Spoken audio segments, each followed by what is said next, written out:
So April 30 SSC results వచ్చాయి. ఈ year 85.25% passing rate అయితే last year 81.14 passing rate and ఈ ఇయర్తో కంపేర్ చేసుకుంటే 4.15 పాసింగ్ రేట్ ఎక్స్ట్రా అనమాట లాస్ట్ ఇయర్తో కంపేర్ చేసుకుంటే. సో అప్గ్రేడ్ అయింది. అండ్ ఇంకా టాపర్స్ విషయానికి వస్తే ఆబ్వియస్గా అమ్మాయిలది అప్పర్ హ్యాండ్.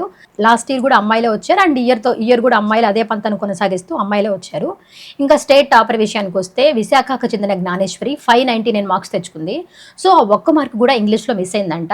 అండ్ ఈ అమ్మాయికి పబ్లిక్స్ అప్పుడు టైఫాయిడ్ ఫీవర్ అంట. బట్ అవేమి కూడా లెక్క చేయకుండా చదవడానికి ఏది అడ్డు కాదని చెప్పనేసి తను ఏకాగ్రతతో చదివి మొదటగానే వచ్చింది. చాలా మంచి విషయం కదా. అండ్ ఇంకా ఫెయిల్యూర్స్ విషయానికి వస్తే ఈ ఇయర్ 16 స్కూల్స్ 0% పాసింగ్ రేట్ నమోదు చేసుకున్నాయి. అంటే ఒక్కరు కూడా ఆ స్కూల్లో 16 స్కూల్స్ లో ఒక్కరు కూడా పాస్ కాలేదన్నమాట.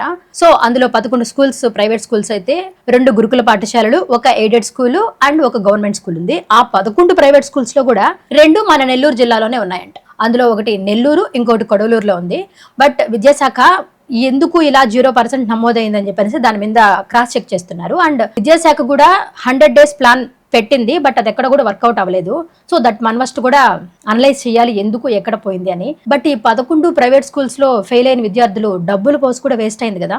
ఇవన్నీ పక్కన పెడితే ఇంకొకటి 10th క్లాస్ లో తల్లి కొడుకులు ఇద్దరు ఒకటేసారి పాస్ అయ్యారంట ఫస్ట్ క్లాస్ లో. అది ఎక్కడో తెలుసా? పశ్చిమ గోదావరి జిల్లా పాలకొల్లులో.